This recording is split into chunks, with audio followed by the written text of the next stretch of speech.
नाज़रीन, drama serial हद की आने वाली एपिसोड में आप लोग देखेंगे जहां पर दानिश, जिसे जीनिया का बदला हुआ रवैया दिन ब दिन तंग कर रहा था, उसे हैरत हो रही थी कि आखिर जीनिया जैसी जिद्दी और अनापरस्त औरत इस तरह बदल गई। वहीं जैसे ही उसने यास्मीन की कॉल सुनी तो उसे जीनिया का तमाम प्लान समझ आ जाता है। वो जीनिया के फोन से यास्मीन का नंबर निकाल लेता है और वो ये सोचने लगता है कि वो बहुत जल्द जीनिया के खिलाफ सबूत जमा करेगा और जीनिया का चेहरा सबके सामने बेनकाब कर देगा। जबकि दूसरी तरफ जीनिया जैसे ही दानिश को फोन करके शांजे के बारे में बताती है और कहती है कि मेरी दोस्त ने बताया है कि शांजे एक साइको पेशेंट रह चुकी है और मुझे डर है कि वो कहीं तुम्हारे ऑफिस में कोई मसला ना खड़ा कर दे। ये बात सुनते ही दानिश ये सोचने पर मजबूर हो जाता है कि जीनिया का आखिर शांजे के साथ क्या ताल्लुक है, क्योंकि जीनिया कभी भी दानिश का फायदा नहीं कर सकती। आखिर कोई ऐसी बात है जो जीनिया उससे छुपा रही है और ये शांजे जीनिया की क्या लगती है। जबकि दूसरी तरफ दानिश यास्मीन से फोन पर बात करेगा और उससे कहेगा कि मैं तुमसे मिलना चाहता हूँ। यास्मीन दानिश से पूछेगी कि आप कौन हैं और क्यों मिलना चाहते हैं। दानिश उसे सब हकीकत बता देगा। उससे कहेगा कि मैं जीनिया का शोहर हूँ, मैं तुमसे फौरन मिलना चाहता हूँ। अगर तुमने मुझसे मुलाकात ना की तो मैं शहराम के घर आकर तुम्हारी तमाम हकीकत बता दूंगा और तुम अपनी नौकरी से हाथ धो बैठोगी। यास्मीन मजबूरन दानिश के बताई हुई जगह पर पहुंच जाती है। वो दानिश से मुलाकात करती है। दानिश यास्मीन को समझाता है कि मैं तुम्हें कोई नुकसान नहीं पहुंचाना चाहता, मैं बस जीनिया के खिलाफ सबूत चाहता हूँ। तुम मुझे जीनिया के खिलाफ सबूत दो ताकि मैं उसका चेहरा सब पर वाजे कर सकूं और शहराम और उसके घर वालों को जीनिया के शर से बचा सकूं। यास्मीन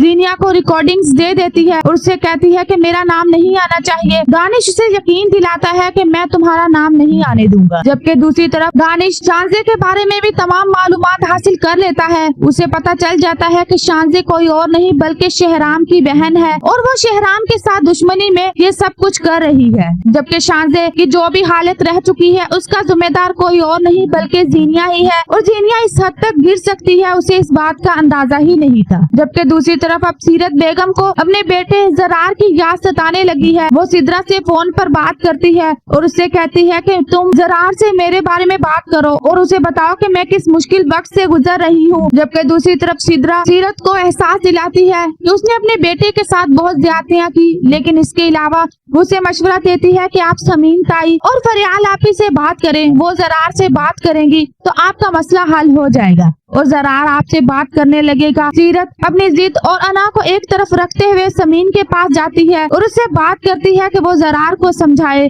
ताकि वो अपनी माँ के साथ बात करे।